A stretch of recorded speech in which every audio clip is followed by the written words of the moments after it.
एक तो धनाढ्य धन वाले, दूसरा अहंकार पद वाले, वो कथा नहीं सुनते हैं।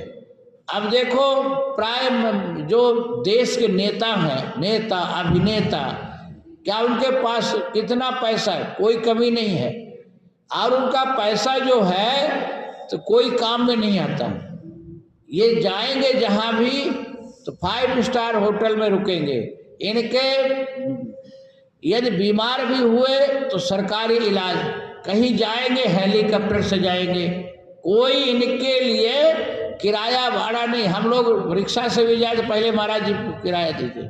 अब बता, कोई कहा था महाराज को पैसा क्या जरूरत है? अब महाराज पैसे जरूरत है, रिक्शा वाले क्या हमारे चाचा लगते हैं का? वो पहले मांगेंगे बस में महाराज जी। अब कहेंगे हमें महाराज में महात्मा आप दूसरे के लिए हो गए, हमारे बच्चे हैं, हम तो नौकरी कर रहे हैं। अब बताओ, तो पहले महात्मा से मांगते हैं पैसा। अब कोई कहते हैं महात्मा हो गए, आप धन इकट्ठा करते हो, संचित करते हो।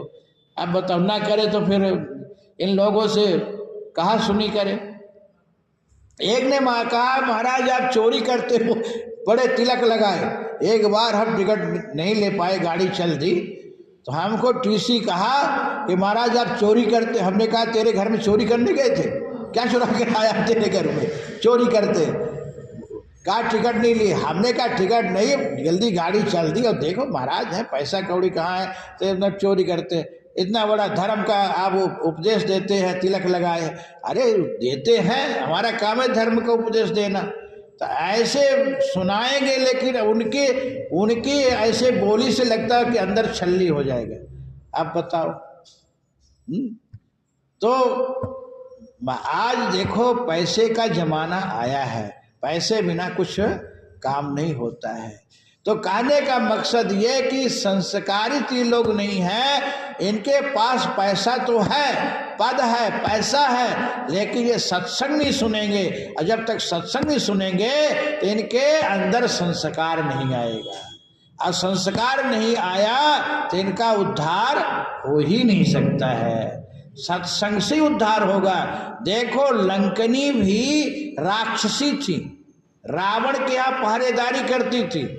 लंका, रावण जो एक पूरे लंका नगर सोने का लंका था, ऐसे भी नहीं था। सोने के लंका में पहरेदारी कर रही थी। बताओ क्या उसको कमी थी पैसा की? लेकिन हनुमान जी को चोर समझ गए। अब बताओ, हनुमान जी चोर हैं? अब सत्संग यदि सुनी होती